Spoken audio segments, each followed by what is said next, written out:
Alex, you want canned cranberry sauce, or should we make it ourselves? That's my mom. She didn't know about Instacart's family carts, so... Want to make pecan pie this year, yes or no? Oh, and how many boxes of stuffing? So I told her we could just share a family cart and add all our holiday favorites to the same order without losing our voices or our sanity. It's so much better. Alex, can you get my holiday village out of the attic? Baby steps, Alex. Baby steps. Shop Instacart this holiday season and enjoy free delivery on your first 3 orders. Service fees and terms apply. Alex? What's up, Cuzzy Wuzzies? You're listening to the Bay Ridge Boys, History Hyenas. Bad.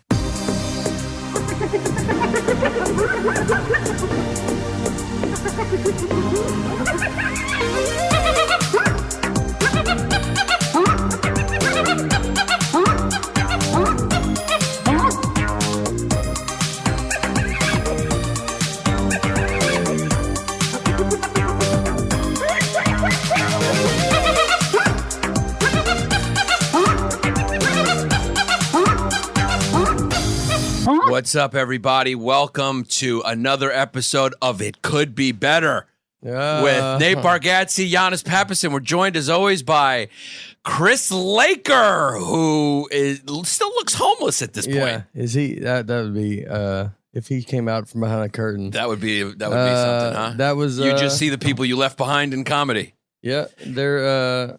I see you guys every day. Yeah. Well, if you're thinking to yourselves right now, fans, is that Chrissy D? Did Chrissy D move to the South and become a Southern kid? No.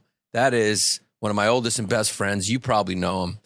He's doing great in comedy. His name's Nate Bargatze, and this is another episode of History Hyenas. We're minus Chrissy. We do have Venetia, the screwed in Greek piece, and we do have Zach Isis here. We're down Mike emoji face, so it's just me and Nate. This is just like Mark Maron. Yeah. Except, our fans are firefighters. Except I'm not doing better than the host. Exactly. Yeah. Exactamundo. So you're doing good. Yeah. It could be. Does anybody remember that? No one would know that we did the story with this. I know everybody's thinks that you and Chrissy D discovered a podcast. You guys are hitting it off. It's going great. You're fun and funny and all that. But we were the original of Fun and Funny, and we did it. We did podcast. Hyenas did podcast when podcast was brand new. It wasn't cool to do. No one was doing it. Everybody, they're like, what? Everybody thought what are you, a loser? You're doing a podcast. Bobby, who's made this entire thing. Yeah. That generates hundreds of dollars a year.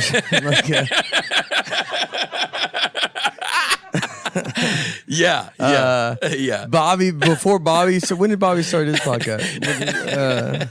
Well, let's do it by the arithmetic. Let's do about 1,200 total pounds gross. Ago. So it's probably about, 2010. Bobby weighed 11? 240. 240. He's at 300 now, so. We were early. It was your idea, and it was my first chance to make it as just a white guy. Yeah. And I didn't take it seriously. It's just, Hyenas has never made it as himself. Not yet, no. Not yet. I was actually, because we just sold out the Gramercy Theater. We got 2 shows. Thank you, everyone bought tickets. And I was actually just thinking, I have sold out comedy rooms of various sizes as different things that are not me, that are not completely me. So the least popular thing about me is me. Yes, it is the least popular. The least popular thing about me is me. It's almost like anyone who listens to my comedy just wants a splash of me. Yeah. They don't want the full me. The full me is too much to take. I'm a tough hang. I'm Yanni Long Days, they call me. Because when they go on my Twitter and they see a rent, it's like, it's going to be a long day. Yeah, here we go. It's going to be, it is, you're a lot. You're a lot to deal with. You're a lot to you're very curious. I always said, I thought, you would be, you could be Howard Stern. Or you're very curious. You're very, you ask a lot of questions. Yeah. You told me I'd be good at something else other than this business a few times. Yeah. You're like, the thing you do on stage, you got to put it in a room. Yeah. And, do what Sam does from Jim and Sam. That's what you're good at. Yeah. You just do, but just ask people questions. You like doing that stuff. You like going, where are you from? What's that like? What's your brother like? Yeah. How's this? So you just ask a ton of stuff. I'm curious because I want to be able to know everything about a person so I can study them. And I think I can feel safe knowing that they're who they are, who they really are. Figure it out. Yeah, I want to figure. That's a lot. Out. Yeah, to learn about everybody. Yeah, I think I do it about everybody. Now I got a question for you. you're a clean comedian, 100% clean. So what crimes are you hiding? Yeah, none. That's Nothing? That's what you've always said. Yeah, because that's what you wanted to I'm be. joking. I know, It's like, but that's you've always said you like when a clean comedian does something bad because you think that you hate us as clean comedians. We're not bothering anybody. no, you just mind your own business. Mind our own business. A few roofies and a few drinks. No Yeah, biggie. no big deal. Still minding There's his one business. guy The that way one he did it was one minding. of us- Yeah, the way he did it was minding his business. Mind his own business. Yeah, you're asleep. I'm minding my business. You know, you don't even. I'm not even Don't bothering even know. you. Yeah. And then, but you don't like. God forbid there be a clean comedian even existing. No, I love gaffing and I love you. You know, but let's be honest. If you weren't as funny as you are, and you're drop down funny, you always have been. I mean, you know, as a white guy today, you got to make it either in your 40s. We were talking about this. Oh, you got to be 20. Yeah, You 20 gotta years or 40. You got to be 17 like Pete Davidson, or 40. and be or 40 in your 40s. Yeah, I'm 40. Yeah. Nobody makes it. I'm saying in your 40s to just give myself hope. Yeah. Or in your early 50s. Yeah, early 50s, 60s. 50's the new 40. Yeah, 50s is new 40. Yeah, you really have to become just better than most people at it to get noticed when you're a white guy in this era. It was. I always said 20. Like we were trying to say who has made it at 30. What white straight white male has made it at 30? In this which era. is right. I'm not saying like right or wrong or whatever. Yeah. I don't care. Yeah. But it's just interesting. And this that we know. I'm sure there's somebody, but I'm sure there's someone going like, I think I made it. And you're I like, love how you're just saying, like, you're not Soder. You're like, he's not there yet. You know, he's no. Soder's 35. Soder's there. There. I would say once this HBO special comes out, which we went to last night, Soder will make a leap. Yeah. And Soder he'll be late 30. He'll be above the 35 mark. Yeah. So he's basically like a baby. and let's be honest, He'd be like a baby. his liver is like 44. Yeah. So if you take the average of his liver, You could have made it if you would have stuck to that podcast. Or if I would have just stayed here. Yeah. If I would have just stayed this and In this lane. just kept doing that. I was with you for do they know that I was the fans? I was with you when you did Maurisa for the first time. That is the truth. The story of the character Maurisa was you know what's funny? You know what's really funny? First I'll tell the story and then I'll say what I think is funny. But the story is me and Nate, and it was funny because it was your idea. You were like, let's just do this show. It'll be a good It look. was a radio I was doing stand up on a radio show. Yeah. Well, And- it was a live radio show Yeah. that the guy wanted to do, which I'm saying is funny because it was almost prodigious in a way that now that's coming back. Yeah. It's like that's what everyone's doing. Yeah. It's like podcasts are basically a radio show live and people come out. Like what we're doing at the Gramercy is exactly what that kid was doing. What was his name? Andrew Cohen, I think. Yeah. Yeah. So we had to, he was putting together this live radio show that he wanted to shop to people and then maybe take to Vegas. So he had a big dream and he gave us like $50, remember? Yeah. It was like 50. Yeah. And we rehearsed and it took a lot of time. Yeah. It was But that was back then when you were going like, maybe let's Yeah. just give it a whirl. We went to a diner before. We went to a diner. We went to that diner Soup on Broadway, Venetia. You could grab all. You want to get on a mic? Or you don't have to sit in the back. Yeah.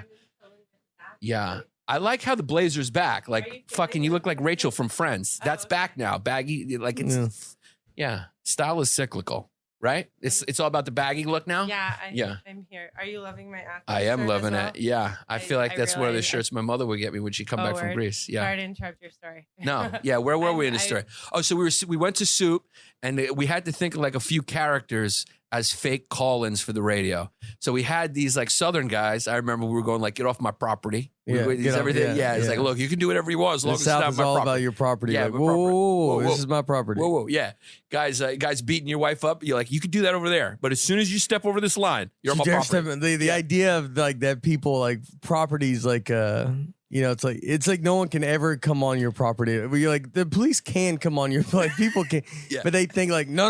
No, This my is property. Yeah. my property. Yeah. I Yeah. do what I want. Yeah, guys just got someone on the floor and he's just skinning them alive, and he's like, it's my property. It's my property. Get off my property. Get off my property. I do what I want on my property. All right. Over there, you're fine. All right, get off my property. Yeah, you All right, step over here. These are the laws Hey. of me. Yeah, You're my property. you're on right my now. property now. Don't tell me that. Yeah. You're on my property. Your property. Yeah. So we had those guys. I can't remember the other ones. I think it was like some sort of like frat guys or something, or I don't remember. And then the other one was you had somebody and I had Maurisa. So I don't think I had as many. I'm not as No, you good had as character. different versions of Nate. Yeah, I was You were like, I'm a fast talking I'm doing Nate. this property, and Yeah. then I go, oh, I'll be how you doing? I'm Wall Street. This is Wall Street. Stay off my Wall Street. And I just stay with property Wall Street. Yeah, I don't venture out. Yeah, no. But you were a man of many voices. Schizophrenia. Yeah. Yeah, scared to be themselves. Yeah. Yeah, you had like, yours was like a version of Nate who stayed in Tennessee, one who moved to New York, Yeah. and one in Chicago. Remember the ditch films that we did where I did the impressions? That was one of the funniest things, but like, I want to find that somewhere. I know. Jack Nicholson was just like, hey, I'm Jack Nicholson. Yeah, I'm Jack Nicholson. Yeah. Danny DeVito, hey. Hey, it's What's me. up? It's Danny DeVito. Like, it's just the same voice. We laughed so hard doing that. Yeah. Dude, the few sketches we did, the films with Jesse, we would laugh so hard. You can go watch them. They're on. I put them up, all the old sketch I put up on the Instagram. We did Cop Face. Yeah. We did the one Top Face has Ali Wong. Ali Wong in it. You, Mike Vecchione.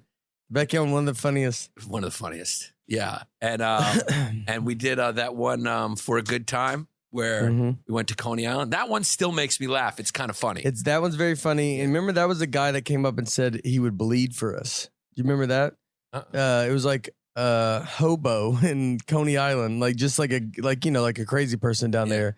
And was like, what are you guys filming? Yeah. And we were like, yeah. And he's like, I'll do stuff for you. And he's like, he said if we paid him, he would like bleed. Yeah. He would cut himself or he would fall on something. Like we could have given him $20, and if we wanted him to run through glass, he would do it.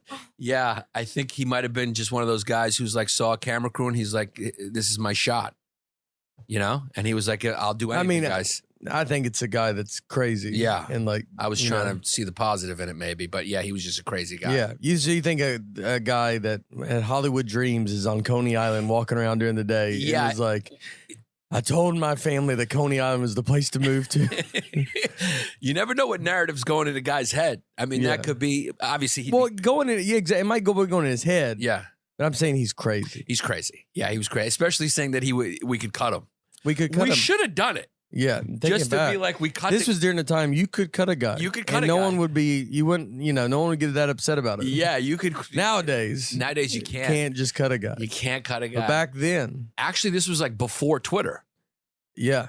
This was Twitter's only been around. What if we killed that guy? No one even knows. No one even know. There's no one tweeting. Nobody. No one back nothing. then. We were right next to the ocean. I tell you what, you could let some opinions fly back then. Oh yeah. Not that long ago. Yeah, not that long ago. You could let. You could openly. Let some things fly. Yeah. That was like 2009, right? It's like 10 years ago. That was when. Yeah. That was ironically when I watched Burr at Town Hall, which I was just talking about, which I'm now doing. But how amazing is that? Pretty sold crazy. out too. 2 of them. 2 sold out shows. But we saw, and I'm just saying that because we don't talk about it, but it was me and Soder went and watched Burr in Town Hall in 2009. No, that's what we're here to talk about. You're here to plug sold out show, which is great. Well, I don't which know is if how the you know. second one sold out. No, this is how you know you're close. doing us a favor by coming on, is because like, usually you come on, you're like, you plug a date, and like here you're going like, we don't have to talk about it. It's like, it's like I just remember it because of the birth thing, and that's weird. But it's all sold out, just so don't worry about it. Like, doesn't matter. Yeah, you guys want me to tweet this? Yeah, I go anyway. Doesn't matter. Yeah, doesn't matter. I'll sold tweet out. this 2 sold out. Just 2009. Yeah, but no, that's amazing. That's got to be a moment. That's got to be a moment. Mine's a lot smaller scale, but I remember when I had a sold out weekend at Caroline's because that was this place I did my first set. Yeah, I remember I had a moment where like that's a cool thing where you're going like you're remembering. You're going like. Well, I remember going to watch you, and you had it sold out. I mean, I was there. Yeah. And I remember like we couldn't because you could always go stand in the back. Yeah. And we couldn't stand in the back because every seat was gone. They were hard sellouts. Yeah, they were, and you made a lot of money. And I remember we first time we ever even heard about money. Yeah. Like where you're like, golly. I was kind of the first one of our crew to shoot up and make money and sell tickets. Made like real tickets. Yeah. Like where it's like something crazy. Yeah. It was, you had a cup of coffee in the big leagues. I had a cup of coffee in the big leagues, and then I'm like Bull Durham. They were like, you know what? We got to send you back down. You got to help a lot of these young kids get up there. So I started. I'm catching. Now I'm just a catcher for kids who throw 90. Yeah, and I'm like, all right, kids, this is what you want to do. In the golf, like a guy, like a coach, like a pro. Yeah. Yeah, I'm like, I was in the big leagues for a week. Yeah, you just tell. Yeah, I was like, you let me tell you about governors. yeah. Yeah, Let me tell you. let me tell you about governors, right? Yeah. I had my ex-girlfriend's, it was mascara. We made that into a mustache. And then I had a wig and a dress. And that wig was $1 million wig, kids. So find your Used to find your bring thing. it in a paper bag grocery. Yeah. And now you bring it in like one of those ones that like a real bag. You know, that they change, like Whole Foods that they change. You're like, but when you first started, it was a paper. It was just a paper bag. It was a paper bag because that's all they had back then. Yeah, now it's one of those recyclable bags. Now it's a recyclable bag that you can use over and over again. Yeah. And that's what I carry my makeup and wig in. If you see my the wig, dress. the wig now is just on the floor in my bedroom with It clothes. deserves more respect. I know. Because I throw it on for cameos now. Yeah. So I'll do like people will ask me for like a birthday shout out. Yeah. And it's funny now because I've gotten so like, I'm over it. Like it's been so long. Like, so I used to like shave, like Chris was saying, it's true. I used to like shave down. Now I'll just throw the wig on. It's like crooked. And I'm like, happy birthday, Clarissa. Yeah. It's Marisa. And it's like, I got a beard, a cigarette in my mouth. Like, that's just what it's going A to be. mix of panos and that. Yeah, I'll just, I'm half paying attention. Well, what if, we go back to like, what if you would have just stayed with It Could Be Better? That was going. Well, here's I the know thing. to go to our podcast. Yeah, that's an interesting thing. We got so much to talk about. First of all, me and Nate, we go way back to the beginning. We kind of started together. When I started really doing stand-up around 2005-06. That's when you moved to New York. You had been in Chicago Moved 04. 2 years. Yeah, so you came in 04. We met like a year after you've been here, I guess, at New York Comedy Club 205 or something like that. And we became good friends ever since then. So, yeah, we started a podcast. It was your idea around 2009. Mm-hmm. End of 2008, 2009, right? I think it was very early. I don't remember. I don't think Bobby was doing his. I don't think so. Bobby was very early too. Yeah. And like John Fish and Dan Shackey. They had one. Yeah. And like Marin, I don't think started his yet. It was like the podcasts were. It was an idea that people were doing, but I remember if you said like, "Oh, I'll do my podcast," like I remember it being very weird. Like it was like someone would have been like, "You're doing what?" Right. Like it wasn't as cool. It wasn't as like something that you should do. Right. You were adamant about it though. You saw it. I knew that we had to be. Yes, I saw it. You saw the potential in it. Yeah. You were adamant about it. Why you would you asked not me be to do doing it. it? Yeah. but you were like, you saw it. Yeah. And yeah, to your credit, back then maybe Burr had just started. Yeah, maybe. Couple I years. don't think, yeah. Maybe Marin. Rogan. Like I don't know if anybody Rogan. was. Yeah, no, I don't know. like, There was very few. They were all very new. They were all new. We were in the. And we were not as big as any of those people that we're mentioning. Those guys were way more. If we did it right, hands down, obviously, if we did it right, did it. Your life would be different. Right it would be like we'd be selling out from that. Yeah, for from sure. the podcast. From 100%. We had a little tiny bit of a following. We didn't even know how to. The first, remember, 10 podcasts we did. The mic wasn't even plugged in. Mm-hmm. We would record over the computer. Yeah. And like someone would like email me. Wait, like, so do you understand what he's saying? We had a mic, which was that snowball mic, for 10 or 15 episodes.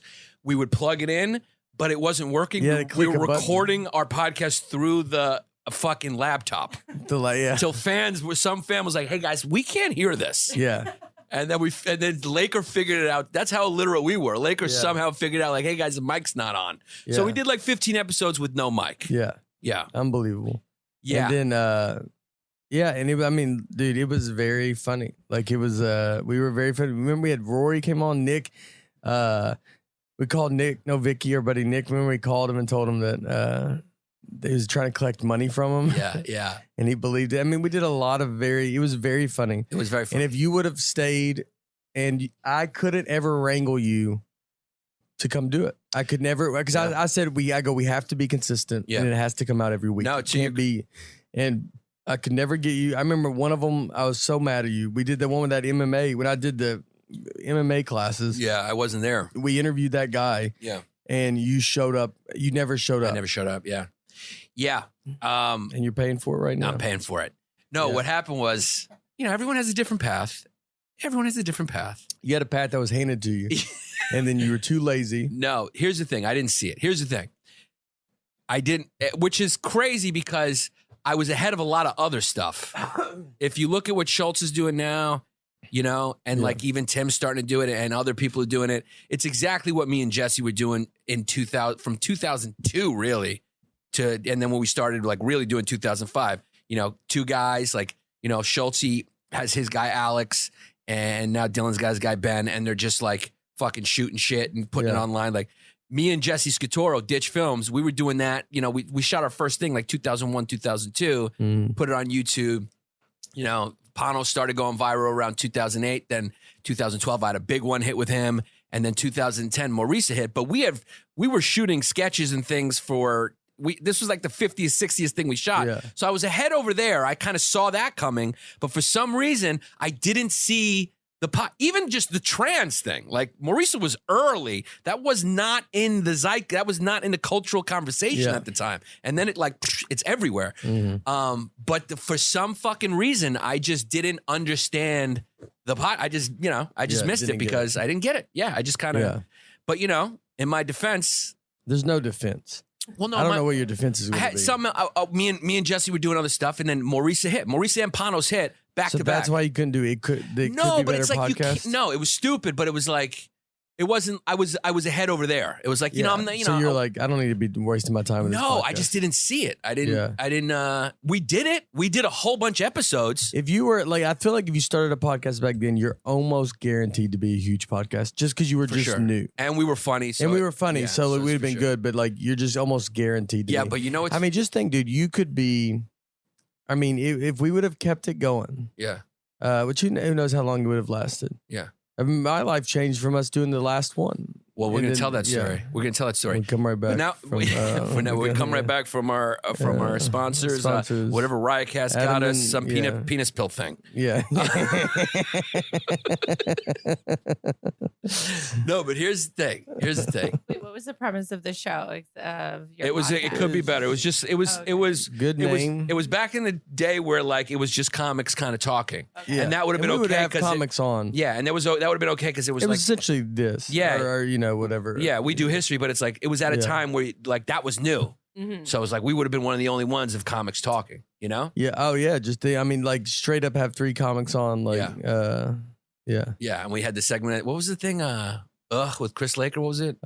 Yeah. It could be better was the name of the podcast because we thought we were going to get ahead of you saying our podcast is not good. Yeah. By agreeing that we know it could be better. Yeah, we were 8 Mile in it. Yeah. And then, with Chris, we had the Chris Laker Awards. Yeah. Well, the Chris Laker Awards was like one of the most punk rock things that's ever happened in New York comedy. In New York comedy, it's one of the greatest. It's amazing what we did. Never been touched again, and I'm glad we didn't. I'm glad we didn't either. Yeah. Even though I would love to like one day, like you know, maybe just do it again for fun after like, you know, you'd have to do it like, yeah. I mean, we have to wait a little bit longer. We have to know when it feels right, but it almost have to be done where it's like it can't be. No one can film it. No one can do anything. Yeah, no, and that would be actually a cool rule for it. Yeah, like it just sort of break from. You know, because it really is a punk rock thing. So what happened was there was this thing called the ECNY Awards at the time that all these comics started stressing out about. And whenever that's happening, it's like, you know, something's wrong here. You know, it's whether it's a booker or whatever a lot of comics are stressing about. Then it's like best New York comedian. Yeah, then it's like we got to destroy it. Because that's what comics do. Well, that's what it was. A big inspiration was because Ted Alexandro got Best New York Comedian and didn't accept it because he said these awards are stupid. He's like, these awards are just making everybody go crazy. So that was like a big inspiration for like Ted like denied this thing because it was like the list was ridiculous. Yeah. Where it's like most lists are where they're listing people. You're like, that guy doesn't even do comedy. Right. Like, and then like that's what it was. So Ted we just saw Ted deny that award. Right.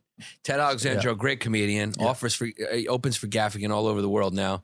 Great comedian in his own right. His own I mean, Ted's one of the greatest. One of the greatest. Ted's like one of the and one of the best guys. One of the best guys. Yeah, but definitely one of the best comics. Yeah, for sure. He's just hilarious.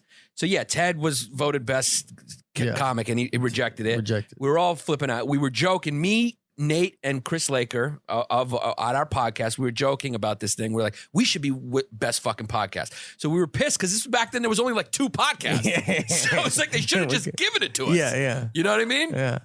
And we didn't get it, so we were pissed. And then somebody said as a joke, I think it was Chris Laker. I think it's Chris. Chris goes, if I can, I'll do the Chris Laker podcast. I mean, Chris Laker Awards. We'll do the Chris Laker Awards. And I went, there was like a moment, it hit me, and I was like, yeah, no, we're going to do it. And we all laughed, and I went, no, we're going to do it. And then for some reason, we all just got on board and we fucking followed it to fruition. We had a banner made. We wrote the whole show. We organized it. We had bits, me and you hosting it. We did this funny thing where he presented every award, but we pretended like we were bringing up someone different. Yeah. Remember? So he would get off and then we'd come, all right, for our next award, we got this presenter. Everyone give it up for Chris Laker. Yeah. We did that like 30 times. I mean, everybody's there. Soda's there. Soda. This was Joe, before everybody still drank. Yeah, and everyone was drinking and nobody was big yet. Yeah. You know, because now nobody quit drinking at that point. Like this was like a good, like everybody's still super fun. Super fun and super fucking like climbing up in comedy. Climbing up in comedy. Like these are, I would say everybody is I mean, killers. Like, you know.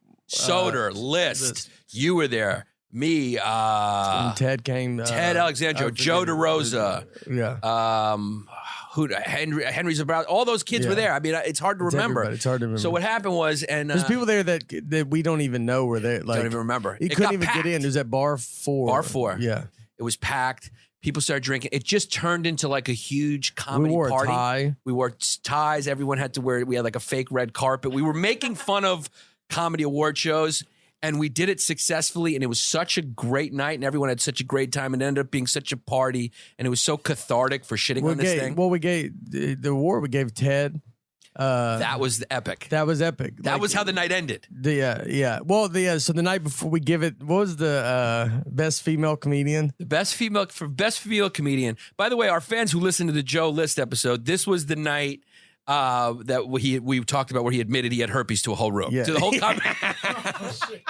He made a speech to the comedy scene at the time, and he just goes, we gave him some award. I can't remember. They were all bullshit awards we were handing out. They were all funny. And at the end of the speech, he goes, "It's a great year. You know, I did this, whatever." And he goes, "And I got herpes. Like, for real. Seriously, I have herpes." And he went, "Good night." And everyone was like, "What?" And it was just, that's punk rock. What other award show guy's just going to tell the crowd I have herpes? And I just got it. Yeah. I just freshly got herpes. So that was the Joe List. Joe List got some award. That was that night. And then Droza, do you remember Droza's award? I don't remember. It was like, I forget. I remember best black comedian was John Moses. He's a white guy who does black shows.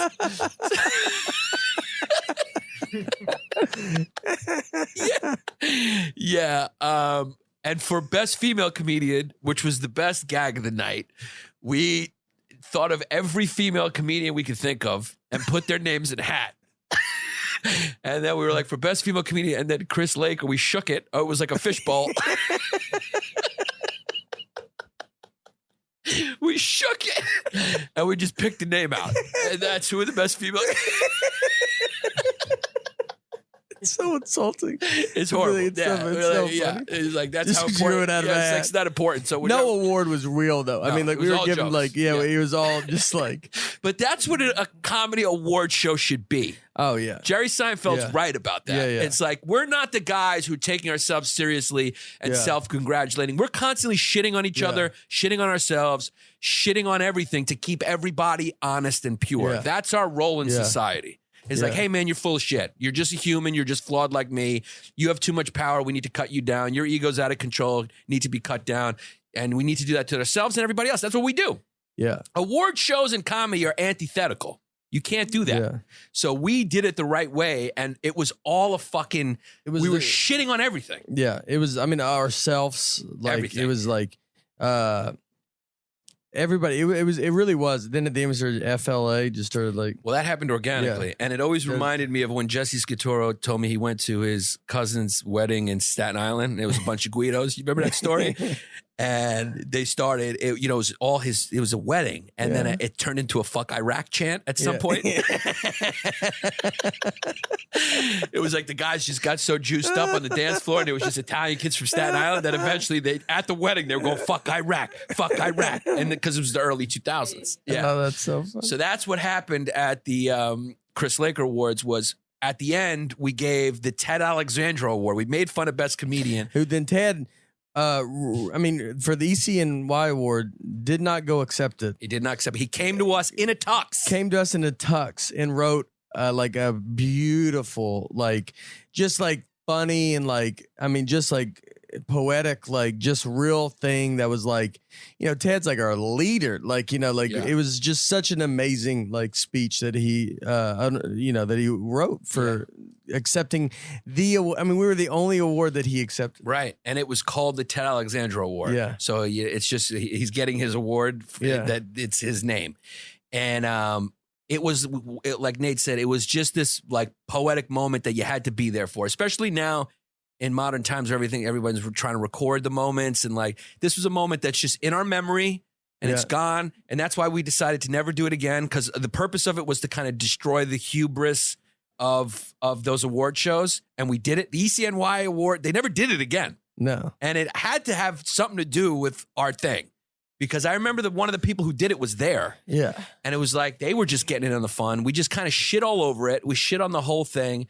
And Ted Alexandro's speech at some point where he got into like how award shows are bullshit and how he came to this one because it's in the spirit of comedy. You remember? Yeah. That's the essence of his speech was like, I came to this one because this is what it's supposed to be. And at that point, everyone's been drinking.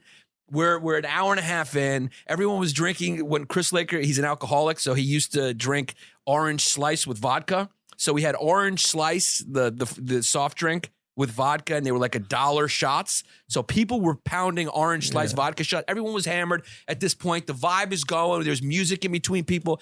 Ted Alexandro starts giving this speech about how this is what it's supposed to be. Yeah. And then that mob mentality just came over us. Everyone was cheering, and then somehow while Ted was on stage, it turned into a fuck LA chant. Which had nothing to do with what was going on. Yeah. But it was amazing to have all these New York comics. Yeah. It's the most special memory of New York comedy. Yeah. Is that it's the most realist, like we were like just a scene. It felt like it was a scene anywhere in the middle of the country, like anywhere, like every scene, every comedy scene in the country, I feel like has moments like this, and we were just such united like front, like just and doing it, being like we're all New York comics, we're all just grinding it. Everybody's from different places. No one was even that's what's so crazy. Is like, I mean, you're from there. You're the one that's never left. Yeah, your home. Yeah. And I would tell you about culture, right? Yeah. You'd always tell me like you don't know what culture is. Yeah. The guy that lived a block from his mother, but I don't know what culture is. Yeah. But yeah, it was an unbelievable experience. Yeah. Now you actually moved back home. I moved back to Nashville. Yeah. That's kind of like what's that? The Alchemist, where like you go on the journey and you end up where you started. You used 5 words. It's culture. That's a culture thing. Nah, it's just a guy trying to hang on to his education. That's right. That you went to school unnecessary for. education. You went to American University, and I went to the University of America. Of America. That's what we used to say. Here's another interesting thing about me and Nate. That's very really fun like history thing for us was we did this like little short-lived tour. We did like 8 schools way back. I mean, the only thing either one of us done, you had just done your first Conan, which was a huge deal back then. Yeah. But you had what I mean just did it. I mean, you still had your jacket hanging in the car. I think you did it, and then we went on the road. That wasn't that tour. That was no, that wasn't the tour. That was your show at your bar that you made me come do. After I did Conan. No, you're forgetting. I'm talking about the Dan Frigolette thing. I know that wasn't after. I didn't have the jacket in the car. I came one. No, you did, because you said to Dan Frigolette, you were like, "What's this?" And you were like, "Oh, that's my shirt I wore on Conan." And you want to smell it because it smells like fame. Yeah, and I died laughing. Yeah. That was when you said that. I'll always remember that. The other one, you made me come do your show after I did. And then Conan. I yelled at you. Yeah, you yelled at me because I didn't want to come. Yeah. And then I bombed. And then, you treated it like restaurant. Shit. And I was like, we're still on the grind, man. Treat it well. Fucking we're Marines. Which is true. Which is right. You were right. Yeah. But I remember like it was like such a big moment. I understand why you were that way.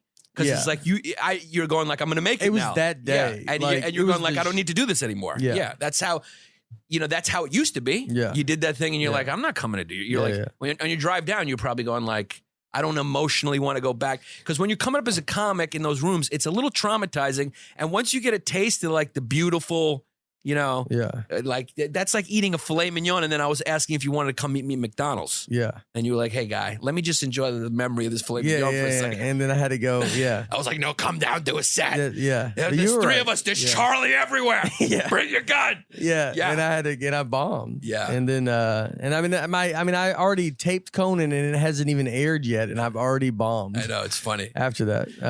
That's but comedy. it was that's comedy. You were right on. We got a fight on that on the Could Be Better podcast. Yeah. Remember we did a few on that. Yeah, but after that we did a podcast and it was terrible. Yeah. We did it. It was just terrible, and it was because there was so much tension between me and you about that Conan thing because you made me come do that and we weren't talking about it. Yeah. And then we just re-recorded another podcast immediately after. That was terrific because we just got out. Yeah. Like I was so mad at you. You were mad at me. Yeah. We weren't talking. Lakers having to deal with Was I like really mean in what I said, or I just kind of yelled and was like pissed? No, you were yelled at me, but you thought you were mad that like I was like Phoning it in. Yeah, like I was phoning it in. Like I don't care. And not the podcast, the show. I remember. This show. And then, it was and a then I show left. you shouldn't care about. No, yeah. But back then we did. we Yeah. did. And Yeah. you were, and it was crowded and it was packed and you were mad at me for that. Yeah. And then when we did the podcast, it was very uncomfortable. I think we did a podcast after the show. Yeah. And then it was very uncomfortable. And because we were not talking about the obvious thing we should be talking about. And then we just stopped it and then immediately talked about what happened, which then was a great podcast. I was like, is Chrissy here? Yeah, I remember that. That was, these are interesting things, man, on the climb up. It's such a like magical time. I just saw it. Soul Joel opened his own club and it brought back all those memories. Like, wow, like going to do his show for 150 people, perform for his grandfather. I remember I did one show in Pittsburgh where I drove 9 hours and we did a show. It was literally his grandfather and like two cousins showed up in a ballroom. Yeah. But it was like trying to make something happen. You were around people and you yourself was trying to make something happen. So I think you came down to this show and me and you always had a different approach to the climb. You were kind of like, you were getting your 5 minutes together, doing the late night thing, which was great. And it was working. I was getting tight. You were long. Yeah, I was getting long. And I was also kind of like a self-starter. I was like, get a room and I'd promote it and do a show and host. And so I'd worked hard and you were one of the funny people on that show. So it's like, the show's got to go good. And you went down, you're like, hey guys, I just did Conan. I don't need this. And so afterwards, I was just like, I yelled at you. Yeah. Yeah. And then I remember we like walked away, like you walked off somewhere and like went and got a drink. It was like a real, it was a real we never really cleared the air. And then we went and did a podcast. But then cleared it on the podcast. Cleared it on the podcast. Just always remember though, that the podcast could have been huge and you messed that up 1,000%. Yeah, but you brought it down. I made $1 million on a wig after that. I got a TV show. Yeah. I bought a house. I'm about to buy another one. I mean, it's not like I'm not doing it. I just sold out the Gramercy doing this. That's like you. I'm one of the most versatile and talented people. Like, I just bought a house, gonna go buy another one. Like you're I'm fucking throwing down. No, it's but that's like being like, I've had 4 apartments, 3 houses. You're just naming the things that you've had in your life that makes it sound very good. Like, no, I'm just like I've had 7 cars. I have all this. No, but comedy has afforded me to be able to buy property one way or the other. Yes, yeah, it has. So but that's the we're about Fallon to get thing. Fight right now. Well, the Fallon thing was that. How great that would was that the be? last. And then we just got into a fist fight. And like we never settled that fucking thing from Belleville Lounge. Yeah. I remember the name of it still. Yeah. I think I called it Filthy Drizzle or something. What an era. Yeah. But what were you saying anyway? Well, the last time we did that podcast was the Fallon, when I met Fallon. Yeah. And well, then, that's the 2 stories we got to tell, which are great. I mean, we could go on forever. We got, me and Nate always have a good time, but we're missing Chrissy. Is this D. what it is? He wanted to call in, but Nate's just blocking it. No, going like, what? Yeah. That's crazy that like him not being here. Well, he had to do something. He had to do something important. That's why this is not the time we record. I just wanted to grab you while you were in town. Yeah. What's important? His dad's dead. Oh, really? No, but I just wanted to make you feel bad. Yeah. You know what? Still, he could get through it. Can I get a water, please, Venetia? Doseme ligo nero. Ligo neraki parakalo. For our Greek fans, there's no Greeks that listen to this because Greeks don't support me or else I'd be famous. And if another Greek comes up to me and says, we thought there was going to be more Greek material, I'm going to fucking take out the koboloi and shove it in your asshole. You're going to strangle them with the koboloi.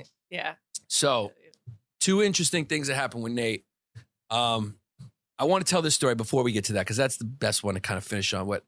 2008, we did this little tour that this kid Dan Frigolette put up.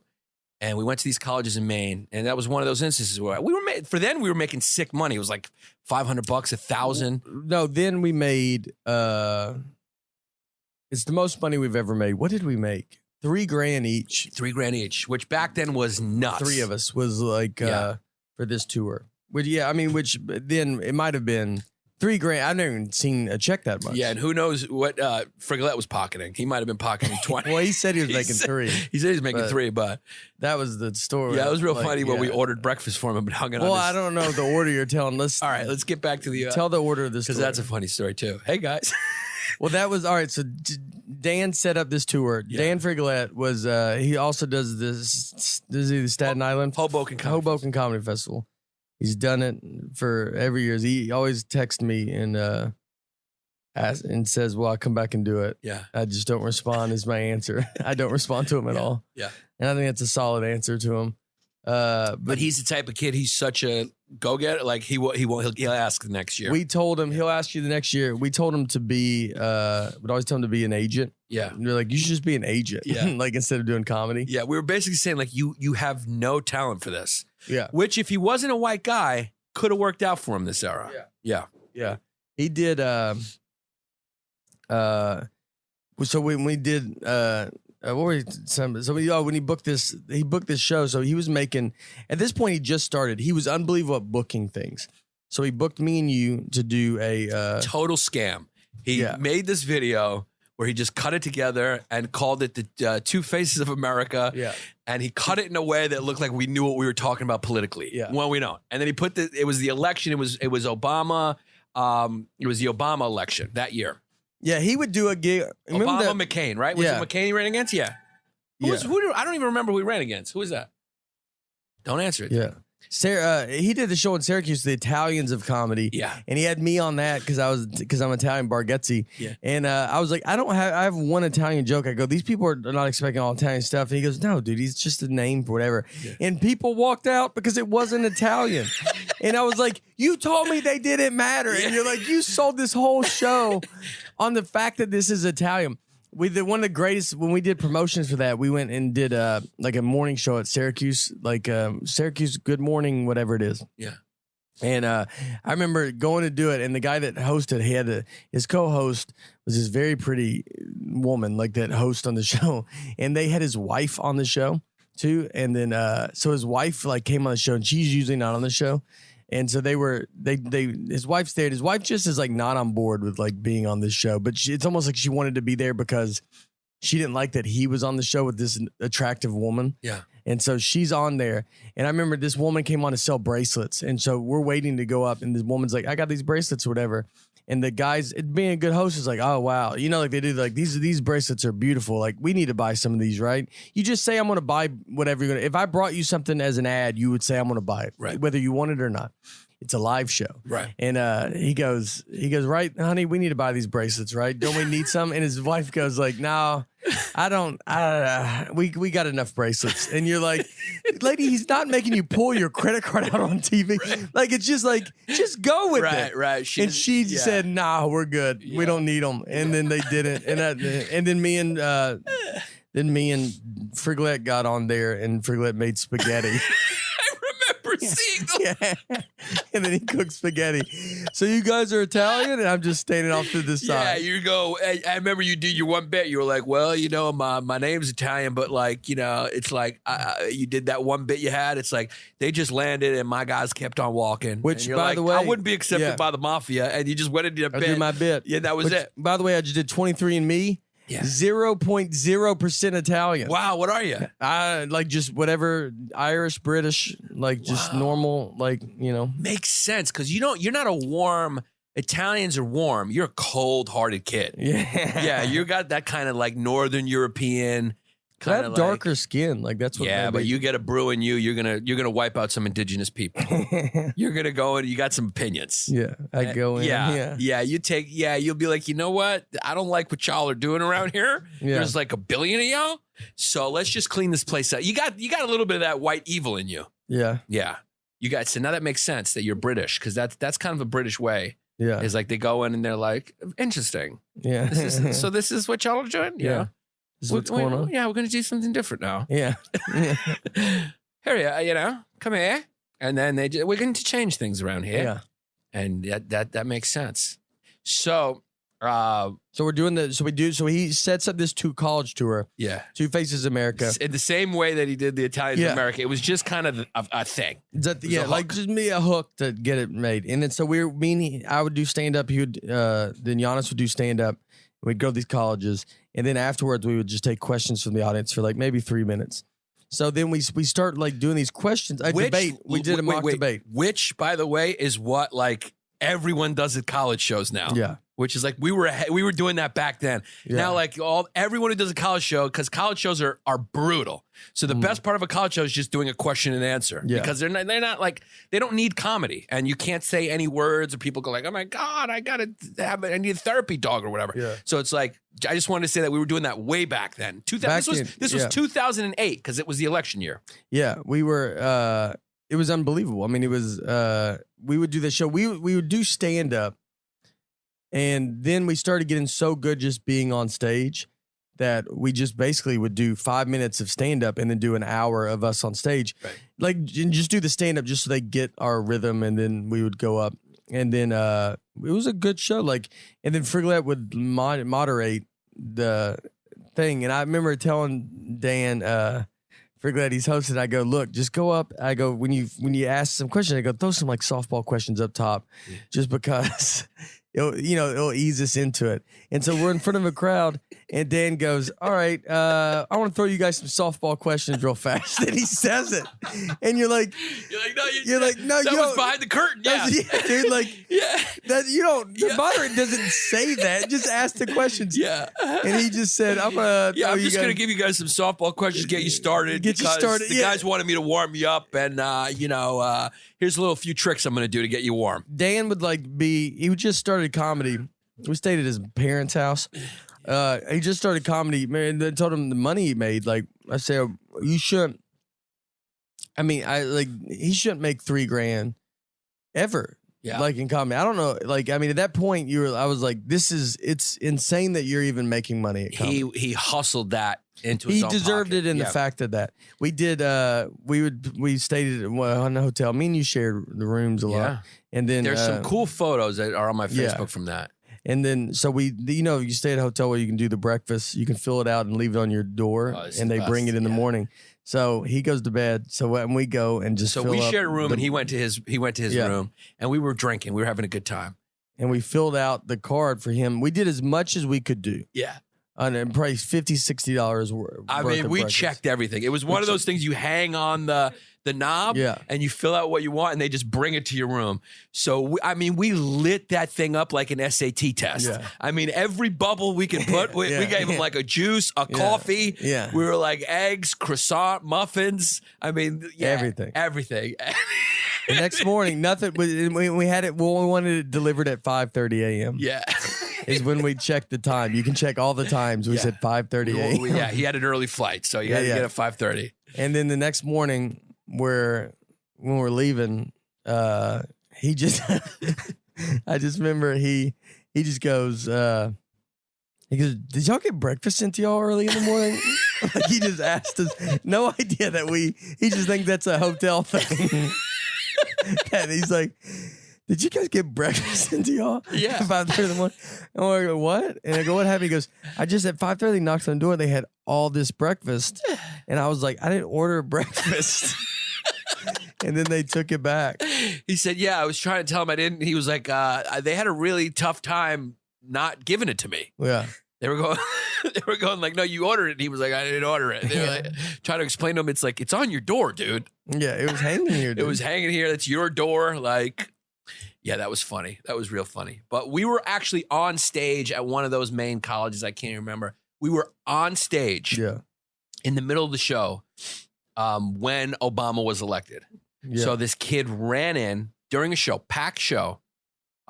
We had on a projection screen behind us, like this thing that Dan did. It was like Bargatze Pappas 08, because that was the whole kitsch was like, this is the election. He's from a red state. I'm from a blue state, whatever.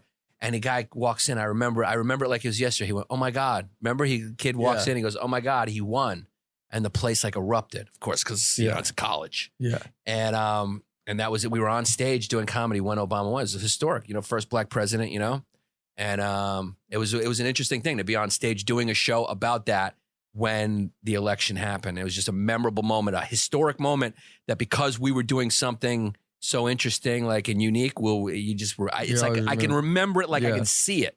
I can see the kid. I can see it. So that's what we did there. Now, what Nate's talking about, I will end with this, which is so fascinating to me. Yeah. So we did the podcast, and then we didn't do it for. It could be better. We didn't do it for a while. We didn't do it for a while. You were getting much harder to get a hold of. Well, because I was selling tickets and making a little money. You were starting to sell tickets and make a little money. I was well into selling tickets that year. Yeah. So it was like, because we're talking about 2000 at this point, 12, I think. Yeah. So we hadn't done the podcast in over a year. Mm-hmm. Yeah, you just left us behind. Yeah. To go put your different wigs on. I was throwing wigs and stashes on. Making money. Yeah. Done with us. Not really. I mean, we hadn't the podcast. Yeah, the podcast kind of ended. Yeah. We didn't do it for a while. You were. This is how much you given up, as far as that. How down you looked. You looked on us at this point. Yeah. You showed up to that podcast in Crocs and sweatpants. I did. In plastic pants and Crocs. Yeah, plastic pants and Crocs. Crocs with socks. I basically, and this is going to come in handy for what's happening next. I looked like a chef who went out for a smoke break and tried comedy. Yeah. And just didn't go back. Well, yeah, and so that's what he wears to do. We're recording this final podcast. Now, the reason we're recording this final podcast is for some fucking strange reason, probably your OCD. Because do you still wear Vanderbilt shorts under your pants? Not anymore, but I did. Yeah, but what do you do something Vanderbilt on you? I don't now. I'm able to get, but I yes, for a long time I wore shorts. Yeah, you have a mental illness. Yeah, like the rest of us. Like Chris, when Chris goes to the bathroom, he runs the water. And I asked him today, I was like, why do you do that? And he's like, I don't know. And I'm like, I'll tell you why. You have a mental illness. Like he runs the water for 40 minutes while he's taking a shit, and he can't shit without running the faucet of water. Yeah, so we all have some sort of functioning mental illness. He used to wear like full fucking Vanderbilt uniform under his clothes. By the way, didn't go to Vanderbilt at all. Yeah, like barely got 3 credits in a community college. I mean, had no credits, and just grew up in the area where Vanderbilt is, and he had this OCD thing where he had to have I still wear it on stage. I have Vanderbilt socks that I wear. There you go. It's still some weird thing. So. He had this thing where he was asking me and Chris, he was like, I want to do one last podcast. So we had some fans. We had some fans, and you just wanted finality. We had like 12 fans, dude.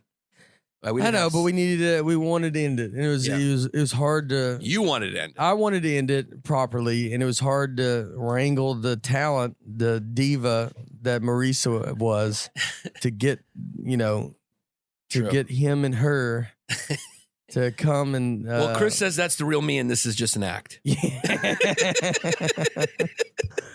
And we wanted to do it, and so it was a very weird moment too. Like why we were even getting to do it that day. I was supposed to. I already moved to Los Angeles. Yeah. I moved to LA, and I came back, and I was supposed to do a New Year's Eve show in like Massachusetts, and I got snowed out. Yeah. And so it was like, well, then we need to be doing this podcast. So then we were set it up to like, we're going to do the podcast. We're going to do it at the Stand. We're down at the bottom. I was doing a show that night at the Stand. And so we go down there, we record this final podcast. And, you show up in your Crocs, your plastic pants. You don't respect us. You don't care. No, still don't. You still don't. Yeah. I know. But like you don't, at that point, you're. And by the way, I'm bigger than you were at that point. That point, me coming to do this is you're low. But you see how I'm. No, I respect it. And I know. Like, no, you don't. I do. No, I'm here properly in jeans. I'm dressed like a normal person. Yeah, but you're coming to do a podcast that has some fans. I mean, we had nothing. We had no fans. I mean, I was selling. But I could have sold at the Garden at that time. No, you couldn't have. You could sold out. What you sold out? Absolutely could have. The Garden. I could have sold at the Garden. We sold 10,000 tickets the first year. 10,000 tickets the first year in New York. Yes, I know. Like we could have done the Garden. We could have done one show at the Garden. That's the amount of tickets I sold that year. No exaggeration. That was the first year. I mean, this is. We could call Jesse right now. I'm not saying that you remember it. I remember you having the fans, but saying that we could do the Garden. We could have sold as many tickets to fit the Garden. 100%. How many tickets? In general, that if you're talking about in general, like no, if we did the Garden, at that time we would have sold it out. Yeah, we would have sold it out because you sold 10,000 tickets in one weekend, 1 year. I know, but that's a big difference because that could be repeating. All right, yeah, for this not case, really repeating. Yeah. All right, for this. So Hyenas, this is. See, you didn't even want to give me that. You didn't even want to give me that. No, this is the ego. I'm trying to ring in the guy that in his head is at home telling himself that he can sell out the Garden. Yeah. That's what I'm trying to get. I wasn't doing that at the come. time. Now I'm doing it in retrospect, going like, you know what? I could have put that wig on and sold the Garden. I mean, it would have made a lot less money. Yeah. That was whatever. I was giving it all to Jesse May and Sergio and Angelo at the time anyway. Yeah. I had I was traveling with like 10 people. I made no money. So anyway, but it was fun. It was fun. So I'm trying to bring that into do this final podcast. And so we do it. And then at the end, when we get done, we're just sitting downstairs. By the way, I was never bad. I never had an ego. It wasn't bad. You wouldn't show up to our podcast. But that was before Maurisa. It wasn't because of Maurisa. I was never bad. I know, but you literally wouldn't, like we had that, I mean, the time of the guest, that's embarrassing to have a guest. But that was before Maurisa. I'm just saying I was an asshole before I had anything. It's like this, by the way, Chris D not showing up. Yeah. And then same scenario. Well, he just said he didn't want to be here because he can't stand you. I know, I get it. I'm just kidding. That's a joke. That's a joke. It was just a private conversation I wasn't supposed to make public. I'm joking. It's a joke. No, I swear it's a joke. So we did so we do the podcast. So we're sitting there. Then afterwards, we were just hanging out. I remember being on stage. No one's come downstairs yet for the show, and I'm just talking on the microphone to you and Chris. And then Fallon comes in. Yeah, Fallon comes in. I'm like, "Hey, what's up, man?" And then I don't know him. You got to do more details. Oh, then you do it. Yeah. Well, it was like this was like it was a brand new club. The stand had opened up. We decided to record it there because they had equipment there. We went there at like 6 o'clock. That makes it even weirder. We're way away from showtime or whatever. So we're just down there. It's just us down there recording this last episode. We finished the episode, which is important too, because we were in the middle of it and he came down. He would have left or whatever. He wouldn't talk to us. Yeah. We had finished the episode and it's still like 6:30 or whatever. There's like a show at like 8 or something. Yeah. I'm on that show. You're on that show. I'm not. You're not. My manager's on the club at the time. I just gotten with them. Fallon walks downstairs because he lives like a block or two away. Jimmy Fallon walks in. And he walks in and he's just like, hey, guys. And it's just us down there. And he's just curious because he wants to see the new club. And he's going like, this is how wild shit can get. In retrospect, dude, this made sense for you. Like, I got heckled. My set went bad. I'm wearing Crocs, whatever. Well, don't get it. I know, I won't give it away. But when you look back, you're going like, this is how, like, that makes sense. You know, it's like, you're the guy. You want to say, not the guy, but if you want to say, like, when they always say, like, luck is, what is it? Luck is like preparation meets opportunity. Yes. And it's like a moment like that where it's like, you just like, there was nothing that was. You're polished by the time. You're his style, very clean. You're very funny, very good. You're like specifically what he's going like, I love that. He was like just getting the Tonight Show at the time. No, he was doing late night. Late night. He's still doing late night. Right. He's just doing late. Yeah. Here's the story. It's so fucking fascinating. So we finish and then he's like, I just wanted to check out the new club. Nicest fucking guy in the world. He sits down with me and Nate. Right. We're just talking about like Zany's in Nashville. The guy that owns it, Brian Dorfman, like Fallon was friends with him and came to Nashville, Zany. So I told him I was from Nashville. And so we talked about that. We just talked about doing comedy. Just total awesome dude.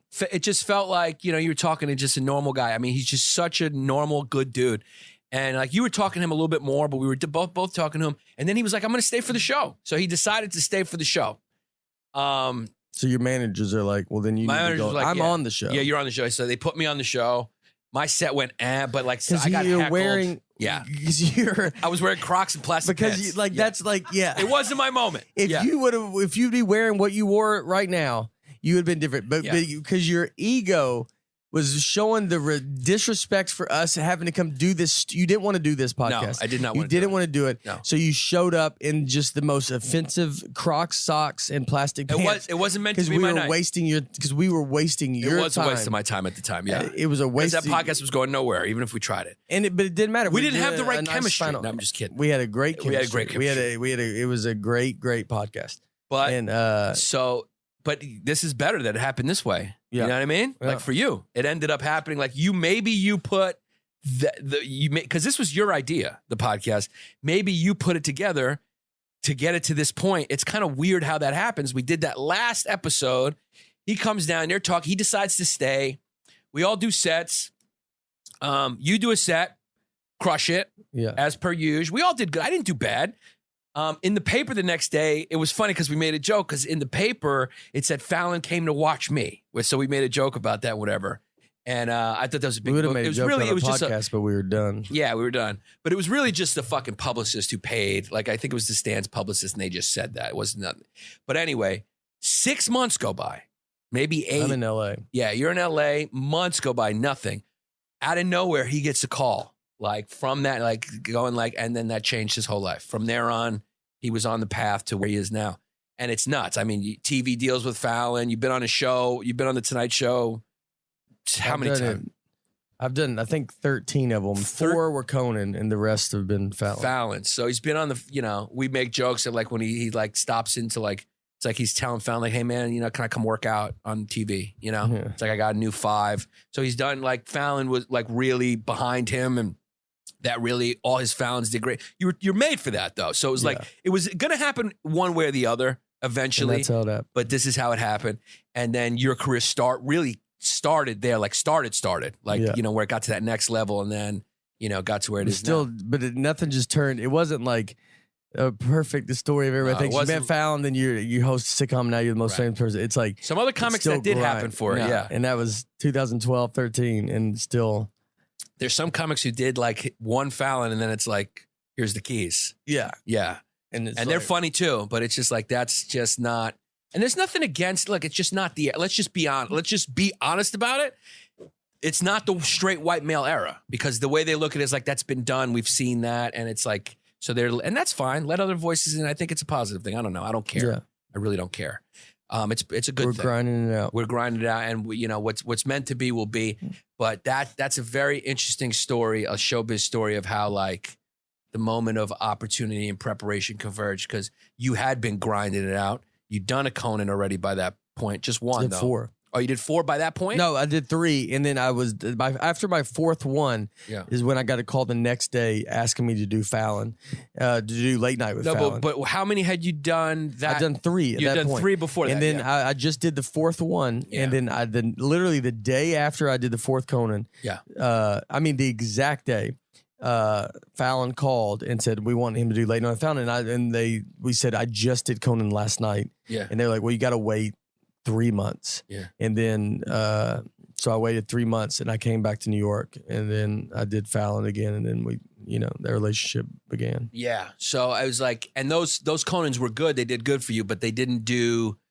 Yeah, nothing. I mean, all of it, as I always say, it's all, you just have to be around. Yeah. For us, like you have to like overwhelm with like just you're around. You have to do 10, 13, 15 late night sets. Just be around, and you build, and then you slowly build this audience. But that's ironic for you, because you left being around. It's Chris. I You want me to moved pick it LA. up? No. Yeah, let's just see what's going on. But be done. Yeah. Hello? What's up, guy? What's up, guy? We're on the podcast right now. Nate's pissed you're not here. Yeah, how's it go? Yeah, Nate. All right, yeah, just make sure you ask some questions. Who cares about any of his things? Just we need to search his name. Yeah, we got him. No, it's gonna. We'll get a few of his fans. Matter. Make sure he knows it doesn't matter. Like it's not gonna. We don't care. We're just using his name. Yeah, we're basically just having you here because like that's our marketing plan. We had Burr on, we had Gaffigan, and now it doesn't matter. And then you got to have some girl fans. The girl fans are definitely going to stick around to look at Chrissy D. Yeah. If it's like, oh, how'd the podcast go? Okay, he can plug whatever he wants. It doesn't. We're going to cackle over it. We just need him for the search. Yeah. Well, he's got two sold out shows at Town Hall. He made sure to let me know about those. That's what I'm saying. Well, no, I'm saying the kid sells. There's no denying the kid sells tickets, but kids fucking selling tickets. Fans. The kid sells, so we got to convert his fans. I mean, the guy's, flying into Surprise Soda. I mean, he's an egomaniac nut job, What are you gonna do? Yeah, I mean, like, who does he think he is? Just coming in. I'm going to Surprise Soda. It's like, just text the guy. He's your friend. It's not. You're not the Pope. Who are you surprising? Who are you, President Obama? I mean, guy, just you know what I mean? Yeah. You hang out with Nick Novicki. Just relax. Yeah, no, it's true. Yeah, but what do you? Like, yeah, guy, but no, I love that kid Nate. He's great. And let me tell you something. Nate's one of the. I've never seen a kid get so much more handsome in the last 5 years. I mean, the kid Nate he's a dime piece. He's a good-looking kid, and a couple years ago, I used to say he looked like the most handsome kid with Down syndrome at a Down syndrome school. He looked like the kid, he looked like he had Down syndrome a little bit. You go. Does that kid got Down syndrome? You're like, you sure that kid's got Down syndrome? Yeah. Yeah. No, he used to look like a woman. I'm being serious. He just used to look like a full woman, like a bloated woman. And so he looks like a trim, sexy golf coach. Yeah, no, he does. Yeah. He looks like a good kid. He looks like a good kid. He looks like a good kid you see it like in the lobby of a Hilton and when you're checking out and you're like, this kid's, he's from here and he's here for a convention. I don't got to put my credit card down for incidentals. Yeah, it's all taken care of. You look like you're there for I'm in the park. I'm in the park. I'm pushing the kids on the swings. I just wanted to make sure that we knew that we were using Nate for what we needed it for. Yeah, and now you just let him know that you didn't make this podcast just because you had family stuff.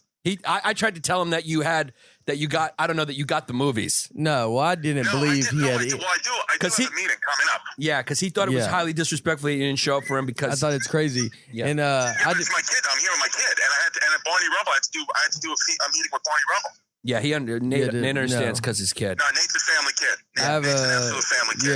Yeah, I get that you know, but I also think that's why you're at where you're at. Yeah, so. he also thinks that's why you have to do a podcast with me because you're not putting it first. Oh yeah, I guess I grossed 1.5 million this year, but I guess let's cackle that out. Yeah, it got too real. Yeah. So let's cackle it out. Yeah. All right. Let me go. I'm pushing the babes. All right. Hey, love you, bro. Thanks for Love you, doing the buddy. party. Yeah. All right, bye. We definitely have to cackle that out. Yeah, the kid is wild. Yeah, But, that was gross. That was too. That was gross. Huh? That was gross what he did. Tell us about his gross. Yeah, we got to cackle that out. Yeah, his kid's wild. But you guys just got into a swinging dick match. That was hilarious. No. Yeah, he was just like he was. I know. No, I remember making 1.5. It's an exciting time. Yeah, no, it's a good time. Yeah. Yeah. You remember it. I never made 1.5. We gotta stop because we're gonna have to cackle all this out. You told everybody. Look, we can't talk here's about what I've been told. We're not talking specific numbers. Hold on. Chrissy D's told me he's making 1.5. Hyenas thinks he could sell out the Garden. At the time, I could. You're like I could have done it. That's how popular it was. That's how popular it was. What's an athlete that had one? You're like what's his I'm face like a that played for the one-hit Knicks? wonder. I'm a one-hit wonder. What's his name that played for the Knicks? And there was that 1 year he went crazy. The Asian kid, Lin? Jeremy Lin. You're Jeremy Lin of comedy. You had everybody got real behind you for a year, for a season. Yeah, and then you got traded. Except I had two things that hit bad. And now you're back playing in your home Brooklyn. You went back home and play. Yeah. No, I'm you got traded when it hosted Miami. Miami. When I break, it's gonna be big. It's gonna be a big break. When you break. When I break. Yeah. Yeah. Or it won't happen. But it could have happened already. You told me when I met Fallon the first time, you said this is your break. You go, this is your time. If you don't do it now, then I was wrong. It's never gonna happen. Well, no, I was kind of right. No, I didn't say it wasn't gonna happen. I was just like, these are important. I was wrong. We were walking in Central Park. Well, we're taught coming up. Well, the era ended. We were. What's interesting about us? We were the generation that was an end of one era and a beginning of a new one, and we had one foot in both. Mm-hmm. Like the era now is what I was doing back then. It's like all that you can do. Like, say what you want. You can do 11 Conans or 11 Fallons. It's not going to do anything for you. It might get you on the road a little bit, kind of. Yeah, it may get you some college gigs, but as far as the goal of selling tickets, it's not going to really do it. You know what I mean? It's like now the kids who are selling tickets, it's all internet stuff. No, but you still do specials and I just do. Yeah, but people see the special online. It's like even now on Netflix, most of the Netflix, if you do an hour on Netflix, it's like not a lot of people see it because it's so saturated. People see it. People still see big. It changed my life. Netflix. The half hour. The hour did too. The hour did, dude. It literally changed everything. I think it's a combination for you.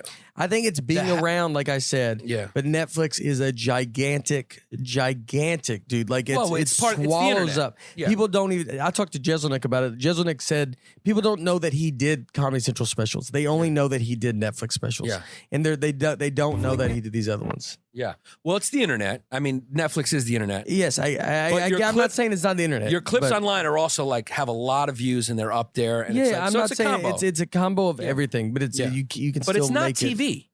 It's internet. It's all I the mean, stuff it's that like, they've where they've gone and clicked and watched you. It's whatever it is. Yeah. Yeah. Yes. So that's the era now. Like Yeah. that's the era now. And we were in an era. The reason I brought it up is because we were at the end of an era where it was like you thought you heard like there's a break, Mhm. you know, like that moment. So that was a hard thing to.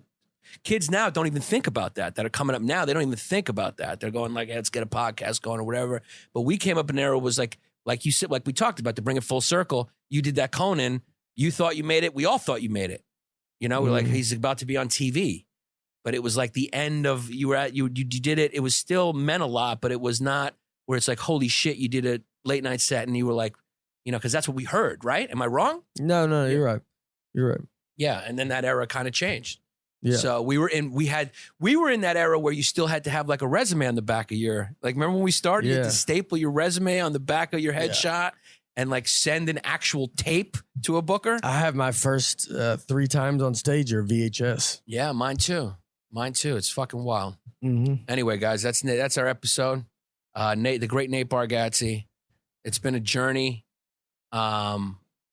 Glad you tuned in. Can we check out your podcast? Your guys, it could be. I better. think we can find it I think I somewhere. want it to be gone forever. There, who knows what we said back then? Who knows? Yeah. I mean, yeah, we probably shouldn't have brought it up I mean, it's gonna because we like, could have yeah. said anything on there. I mean, that was that was a time. That was a time you could say stuff. I love this photo. Yeah, it was cool. We paid $50 for that. I remember.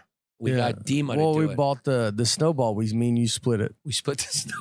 It was, Yeah. I think it was $100. $100. And that back then, it's like, yeah, we split it 50-50. Yeah. And we paid $50 for that logo. And didn't use it the first 10 episodes, even though we didn't thought use we did. it. I mean, yeah, the podcast was never going to get big. Frankie. We have Frankie Gallo. And The podcast could have been big if we'd have kept it going. yeah, but that's like saying if my grandmother had dick, she'd be my grandfather. No, that's we were not. we didn't even know how to fucking record it. No, but we did figure it out. And then if we would have just kept being Yeah. consistent, we would have been one of the first. You don't know. I mean, we'll leave it up to the fans. What do you guys think? You heard me and Nate here. How's our chemistry? Would we have had the same chemistry that me and Chris D are about to get huge from? No, I think it's better. You know, I think it's like, yeah, you and Christy did great. Christy's amazing. Like, you know, I'm a big fan. I think both of you are super funny. Thanks. You're very fun to be with. Coming from you, that means a lot. Well, yeah, it's I'm not trying to, you know, it's you guys did it. This is and it could be better. This is where we're happy to see that Chrissy D took you on Yeah, he brought me up for the ride. and brought you in. Yeah. And then it's guy makes a lot of money. 1.5 gross. 1.5 gross. Yeah, we're gonna have to cackle. We really have to cackle actual numbers. It's a little tacky. But they're both doing good. You guys are both doing good. I've had better years, but even in my worst years, I still did pretty good. So I'm okay. You're doing great. I'm all right. We've all done okay. And most importantly, I'm excited about the future, especially thank you guys who bought tickets for the Gramercy Theater. It's sold out. Thank you who bought tickets for the Sand. It's sold out. These are our first shows that we've ever done. Thank you guys, man. We appreciate it.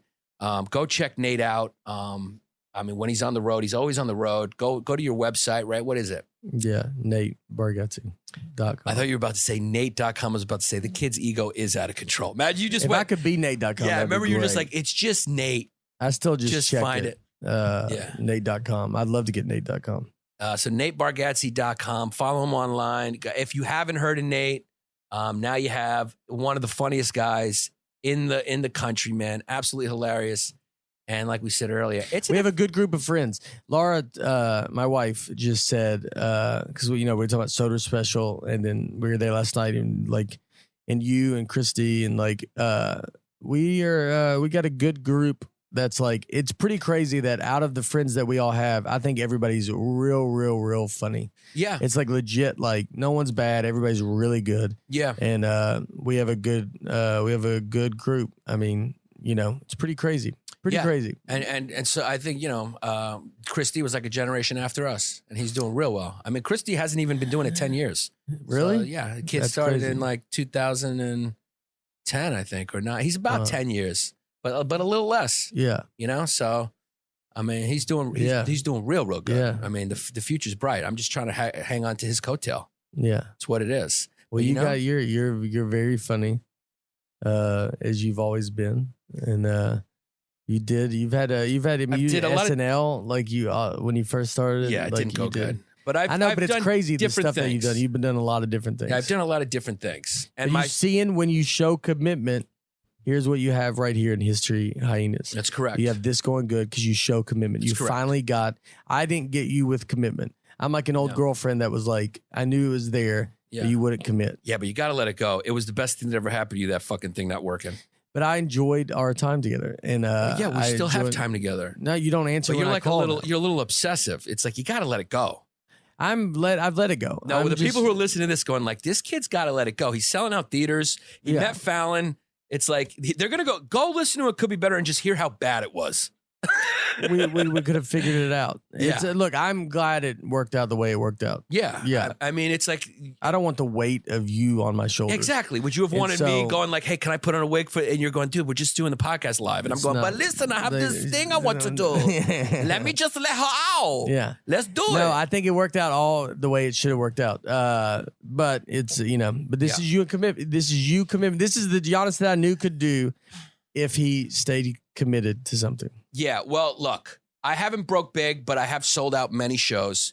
And what I think is interesting, and I do pat myself on the back, is I've did it 4 different ways, completely different, which is not good because I didn't dig in on anything. Yeah. But it is something that like 4 different, completely different crowds who have no idea what about the other one. You're like a guy that played all the sports in college. I'm the guy. Instead of just choosing one and going to make it. Yeah. You're like, no, you played baseball and basketball and football. Yeah. And, went to a smaller college, but played all of them. No, if you would have just stuck with one. I actually said about you, I think it's a blessing that you're only good at one thing. I mean, it's kind of true. It's like you focused on one thing. Well, I knew try to be great at one thing instead of trying to do a bunch of things. And, because you just can't do anything else that well. I can't. You're right. Yeah, I can't. so you just don't have the skill set. So what you can do is be you. You can be you really well. And so you weren't burdened with like, oh, I got a lot of talent. Yeah. I just have this talent. Yeah. And so I wring out the most I can Right. get. So for a guy like talent. me, it takes longer. But I mean, when I hit, I'm just going to be, it's going to be overwhelming how talented I am. Oh, it's going to be through the roof. No, it's too late for me. We all know that. When these new internet sites are like, you know what we need? A 50-year-old white dude. Yeah, it's over. But listen, I had a good time. I've had a good time this whole time. And you met a lot of very successful people. I've met a lot. You know what's crazy is like all my friends have blown past me when I went up first, which is always interesting, including like Allie. Like everyone seems to have made it, which hurts. No, I'm kidding. Look, it doesn't matter. If you're lucky enough to make money doing this, this is what people who aren't doing good have to tell themselves. You go, look. If you're I'm living my dream. I'm living my dream, and it's great. No, seriously, it's not about we're all lucky. Seriously, in seriousness, we're all lucky to do this, and we're lucky to have you listen to this. And I'm just trying to wrap this up now. We're gonna go get something to eat. Thanks for coming on, man. Yeah, man. Yeah, go follow Nate. Go watch his clips, and I love you guys. And we'll see you at the Gramercy Theater. Did I forget anything else? HistoryHyenas.com for merch. Yes, and go to iTunes to review 5 stars. Yeah. We appreciate positive feedback. Yes. Not like that otherwise. You know what some of the feedback we got about you is? They say that you're too they can't hear you. They can't hear me. But that's because you're not a performer. I'm trying and to be thank God for that. a quiet Greek girl on the mic, but after it's like craziness. She goes fucking wild. Everyone loves everyone. Zach, Venetia, Mike, they're all going to be with us for the live shows. And we're going to do more. We're going on the road. We're setting up dates now for different cities. Yeah, go to historyhyenas.com. Follow us on Instagram. And yeah, thanks for listening. Thanks for listening. And any new fans who are here for Nate, that was the plan all along.